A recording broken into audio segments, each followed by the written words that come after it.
Hello, என்னோடய சேனலுக்கு வந்ததுக்கு ரொம்ப நன்றிங்க. இன்றைக்கி நாம் என்ன செய்ய போகிறோன்னா, சாலுஸ் லைஃப் ஸ்டைலில் இன்றைக்கி கருவேப்பிலை சட்னி செய்ய போகிறேன். அதுக்கு தேவையான பொருட்கள்: தக்காளி, ஒரு தக்காளி எடுத்திருக்கேன், 4 பல் பூண்டு, ஒரு பெரிய வெங்காயம், கருவேப்பிலை. சரிங்களா? இப்போ ஒரு டேபிள் ஸ்பூன் எண்ணெய் ஊற்றிருக்கேங்க. எண்ணெய் நல்லா காயட்டும். எண்ணெய் நல்லா காஞ்சோன்னே வெங்காயம், பூண்டு,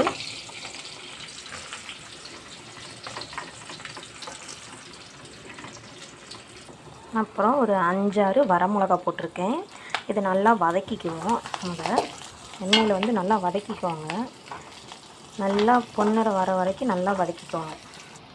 இந்த மாதிரி பொன்னிறம் வர வரைக்கும் வதக்கிக்கோங்க நல்லா. அடுத்து என்ன போட போகிறோம்னா, நம்ம தக்காளி ஆட் பண்ண போகிறோம். தக்காளி ஆட் பண்ணிக்கோங்க. தக்காளி மேலே உப்பு போடுறேன். உப்பு போட்டோம்னா சீக்கிரம் அந்த தோல் உறிஞ்சு வந்துடும் நம்மளுக்கு. சரிங்களா? அதை நல்லா வதக்கி விட்டுக்கோங்க. நல்லா பொன்னிறம் வர வரைக்கும் அதையும் நல்லா வதக்கி விட்டுக்கோங்க.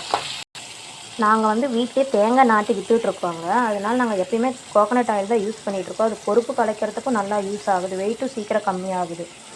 அதனால் நாங்கள் எல்லாத்துக்குமே தேங்காய் எண்ணெய் தான் யூஸ் பண்ணி சமைக்கிறதுலேருந்து எல்லாமே தேங்காய் எண்ணெயில் தான் செய்கிறோம்.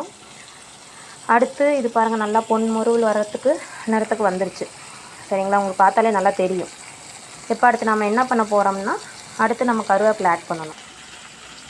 கருவேப்பிலை பாருங்கள், நல்லா பச்சையாக பச்சை தலை நல்லாயிருக்கு, காயாமல் நல்லாயிருக்கு. அடுத்து நம்ம கருவேப்பிலை ஃபுல்லாக ஆட் பண்ணியாச்சு. நல்லா வதக்கி விட்டுக்கோங்க. கருவேப்பிலை நல்லா ஃபுல்லாக ட்ரை ஆகணும். ட்ரை ஆக விட்டோம்னா தான் நல்லா அதோட ஃப்ளேவர் நல்லா இறங்கும்.